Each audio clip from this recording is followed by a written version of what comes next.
Hi. Thank you so much for joining me today. I have with me someone who is new into my life, of 72 hours, but I want to give it as an example of how you can be inspired when you meet someone to take an action. This is Eddie Lee, and we will talk ever so briefly about his book in a moment, but I'll give you the background on how Eddie and I met. First, I want to say hello properly. Hello to you, good morning. We met at a cocktail party, both drinking water, just so you know. But the cocktail party was really important because it was for a company or with a company called You Will Change the World. And both Eddie and I are involved in this platform with our learning programs, our online learning programs. I'm a little further along in that process than you are, yes, but I know that you're deeply committed to having a program on that platform. Absolutely. So imagine this, we're at a cocktail party, we just start chatting about what is it that you do, that boring little question. After we realized we were the two of the people drinking water at the party, who wants to go to a party with us? You know, what do you do? So, Eddie, please tell everyone, what do you do? I do a little bit of everything, really, but I'm trying to be that jack of one trade that makes me a success. And I think everybody has something that they want to do that they really focus their attention on and start to put. What's your focus? My focus is my message, and my message is actually focus momentum.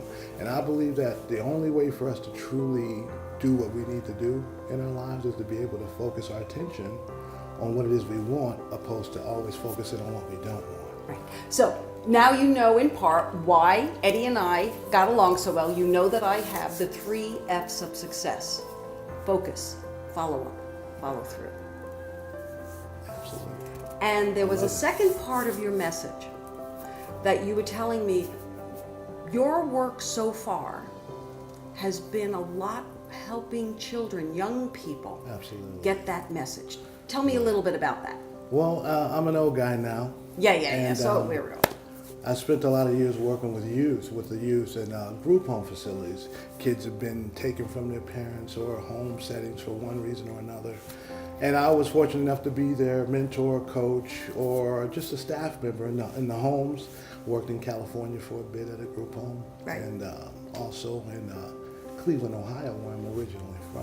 Right. And I learned a lot, and then I just grew this passion for working with people, and especially younger people. Is what it started out as. What is it about younger people? Because they deserve a chance, I think. There you go. I think that if So you see in them what they don't see in themselves. Exactly. So Yeah. that beginning, Yep. and they just need a little guidance to help them, and especially those who don't get a fair shake and they get misdirected because of maybe their upbringing, their parents, the situations, Yeah. circumstances. Okay, now I'll deal pause with- for a moment and tell you that in my world, and especially where I've evolved to now, the concept of not getting a fair shake is actually just a piece of information. It's a kind of a warning sign. If you hear yourself saying something like that, no matter what your age, what you have to do for yourself is begin to question, what gift is this situation? What gift? And by gift, I mean,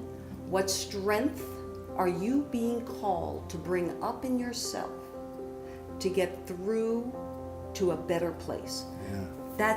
I had someone in the last several weeks give me a line that is holding in my mind almost stronger than any for a very long time, and it is, now, those of you who watch my stuff, you know that I am very comfortable with the concept of God. So it is that every relationship is an assignment from God. Nice. Okay? So I get what you're saying. Yeah. It is apparent, especially in many young people's situations, that the deck of cards they were dealt, Right. or the deck that they used and the cards they were dealt, were really not the best hand to try and play that young. It's one thing for us to go through things as adults, but when you see children doing it, it hits you at a different place. It does, and one of the reasons it resonated so deeply in me is because I had a wonderful father, a wonderful mother, and a huge family, and it taught me Tell so everyone, much. I love this. don't want me to tell them. Yeah, no, just tell them about how many children are in your family. Well, it's a bunch of us. We're bigger than the Brady Bunch. Give me a number. It's 10 of us. And how many of them are men? Yours truly. And he's the youngest. And I'm the baby. So you just imagine Pray for me. being being the only male with 9 sisters. That was a lot of estrogen to get over. Yeah, it was tough. I wore a few dresses, had some crazy times. But I mean, I love all my sisters. They're all amazing. Right. My parents aren't here anymore, but all 10 of us are still here and doing well. So I'm real thankful for that. But like I was saying, I was given that opportunity to learn from a father. My father wasn't big on talking, but he was big on showing me what he wanted me to do. Nice. And giving me examples. He used my sisters a lot because they were a huge They were readily struggle. available. Right. And they were a huge, Sure. obstacle for me. So he said, he felt like if I could deal with them and keep my focus, that I would be able to do it when I got older.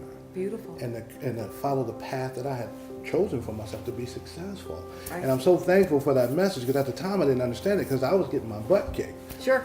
But, and if I would get angry and lash out at them, I would be the one to be reprimanded or sent to my room or punished. They never were. Can you think of some of those key strengths that you garnered from that?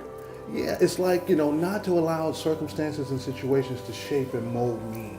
But The exact thing you end up doing with the young people you're working exactly. with, the Show them, audiences. hey, yeah, these things were bad, but you can overcome these things. Right. Your most important thing in the world to think about is you. You have to focus on being your best self all Yes. the time.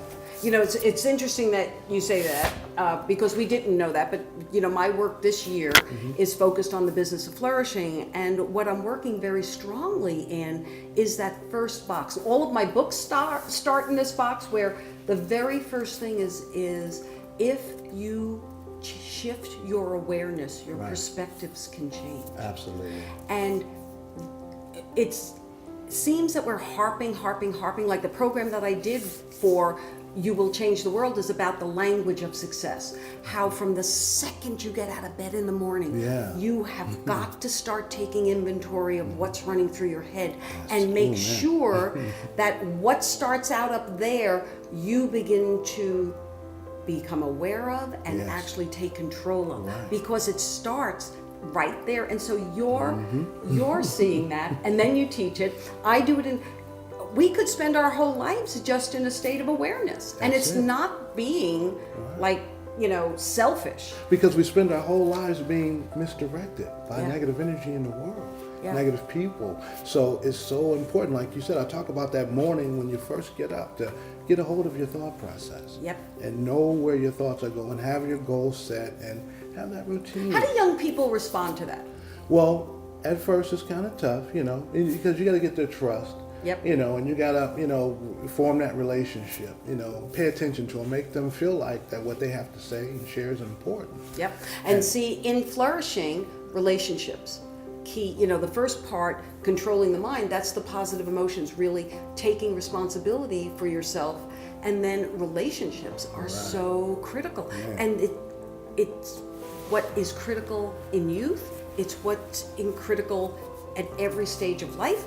It's what's critical at the end of life. The relationships you have, all the things that help you feel those feelings of flourishing. So you've got focus, you've got relationships, you've got controlling the mind. What else? My thing is focus momentum. And my thing is get the focus on what it is you want.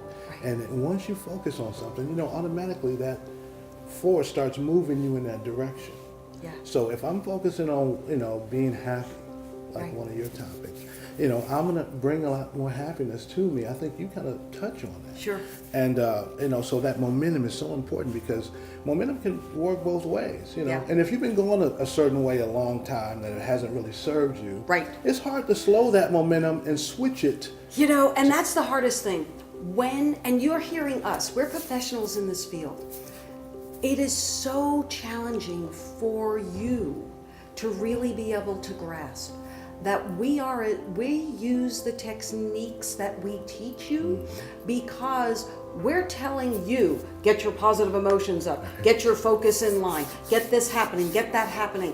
And we have to do that for ourselves. So we know what it means that our energy is not in the most positive place, and that means it's actually slowing down the momentum.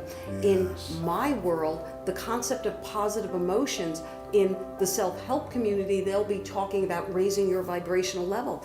It is about how you present and what gets attracted. The easy one is always about smiles.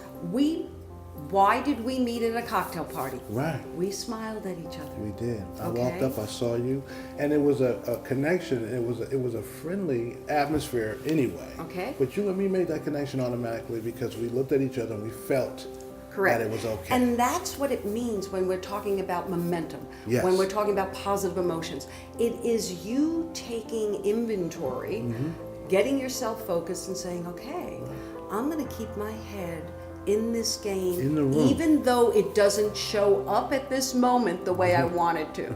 You know, who knows who you're supposed to talk to when you Right. walk into a room? But if you bring your positive Your best stuff. intention and knowing that you're going to attract the best person and the best conversation for this moment, that's all that really matters. I feel like that was the reason that I came. Yeah. And I had an opportunity to share with you because when I wasn't going to come, Right. you know, I didn't feel like I was really ready. I knew he was going to have a lot of people way There were a lot above- of heavyweights in this Heavyweights room. in this room. It was really magnificent. One of them in particular, which, you know, I shouldn't direct you to other people's videos, but I have no fear. There is enough to go around. Absolutely. A young man by the name of Jay Shetty, Jay Shetty. off the charts. Yes. So absolutely step off at some point, not right now, but now. step off at some point and go see his work. That's, you know, we were in a room of such magnificent energy, and he was just one of many at that level. So I could understand your apprehension. And I was aware of what I was up against, but I felt like, hey, this is an opportunity for you, and go do what you do. Yes. You know, and that's what I kind of teach my kids. You know, be present, be in the room, and make yourself, you know, approachable. Right. You know, and then people will respond to that in a positive way. Right. Now, in addition to having a program on You Will Change the World in the next 12 months, what else? Where's your momentum going this year? My momentum is growing the awareness of my message, and I think it's so important because it's something that I think so many people struggle with. Living here in Las Vegas, I see a lot of homeless. I see a lot of people who struggle and don't live the lives that they're really capable of living, but they feel like they don't have a chance to do it. Correct. You know, because of whatever reason. But we have to learn how to create that focus and that momentum. So what I'm trying to do is, with my book and with speaking at high schools, colleges, and just sharing a reminder, I kind of think of myself as the momentum coach. There you go. And I tell folks, hey, I want to coach you to remember that you are so much more than you see when you just look at yourself in the mirror in the morning. Yeah. You're way more than that, no matter what level you're at. You know, your success is different from my idea of success. Absolutely. Don't have to be a rock star. Right. I can't play the guitar. Right. But I think of myself as an instrument. So I figure whatever I want to do, if I can learn to play myself, Right. like I could learn to play the grand piano, Yes. then I can create anything I want for myself. Yeah. And so that's what I'm really trying to tap into. Beautiful, This year, beautiful. the next 12. And, you know, my joy is helping, and when I see someone that I know has great intention, good integrity, has a path, and they are simultaneously working the work as they're teaching the work, it lights me up. So what I know for sure about meeting Eddie is that a year from now, we will hear that you've impacted that many more children, that your program is up on You Will Change the World with me. We'll be having some fun on that platform. Absolutely. And the momentum that you've created will be a very positive one. I appreciate that. So know that at every moment, the business of flourishing is your business. It is your responsibility to get that momentum going, to harness that focus, and make sure that you end up where you want to go. Yes, ma'am. Thank you.